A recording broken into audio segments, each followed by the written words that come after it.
Hey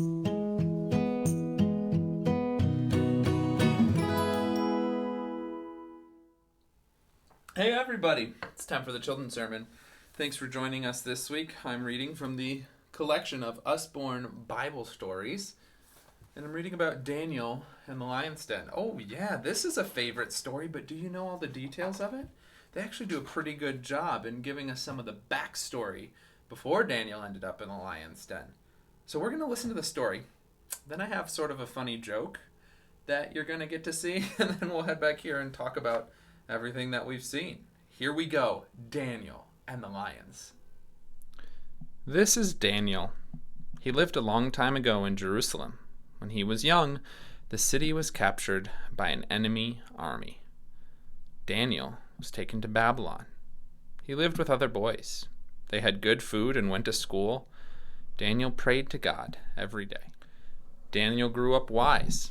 He lived at the palace. He was very good at telling people what their dreams meant. He was made a ruler. He was put in charge of 2 other rulers and many princes. They ruled the country for the king. The 2 rulers hated Daniel.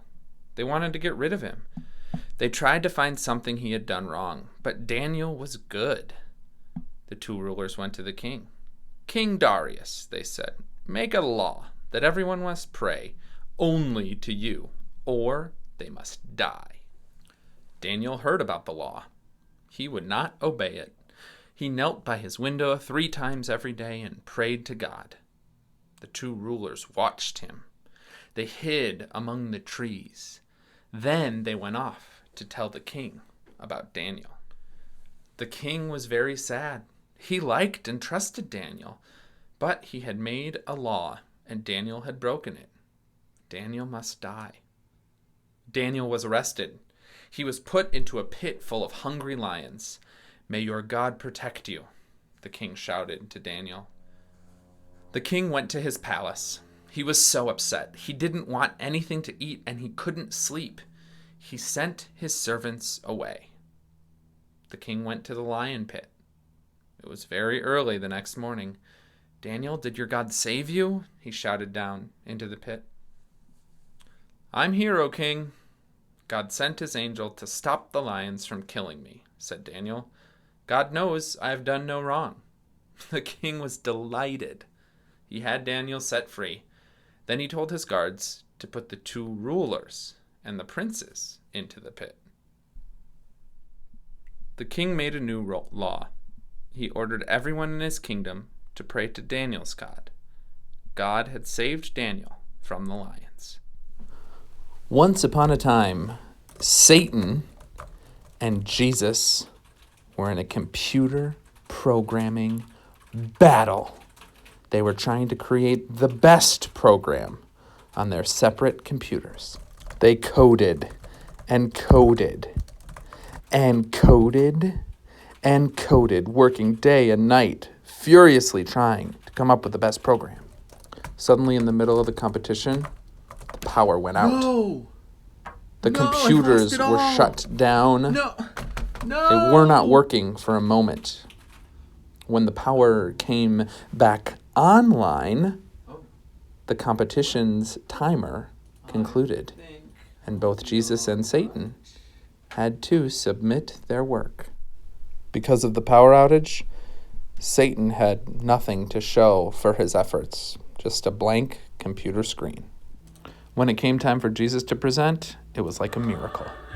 Everything worked. Everything loaded correctly.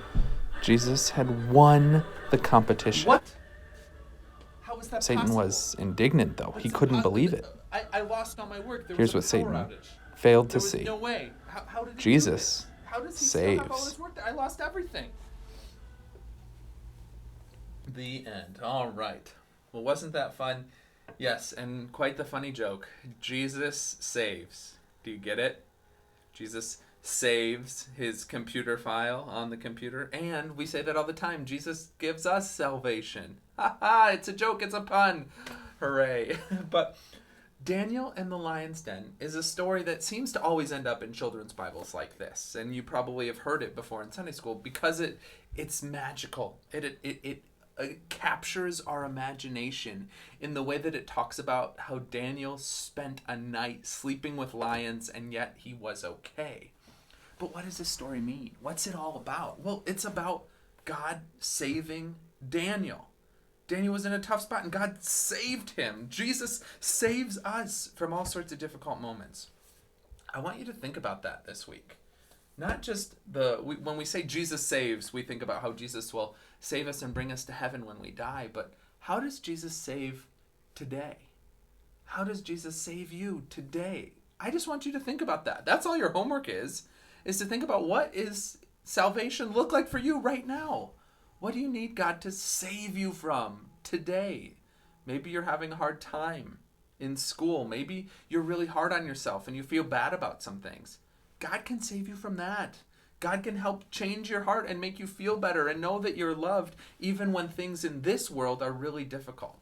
So that's your homework for this week. We want to put our faith into practice, and this week it's really simple. Just think about how God can save you today from something that's hard, from something that's sad, from something you don't like. How can God provide you with a sense of salvation today, right now, in this moment? Well, I'm Pastor Nate. This is the Usborne Book of Bible Stories. This is my cup of tea. And this has been our children's sermon. Thanks for watching, everybody. Have a great week. See you soon. Bye-bye.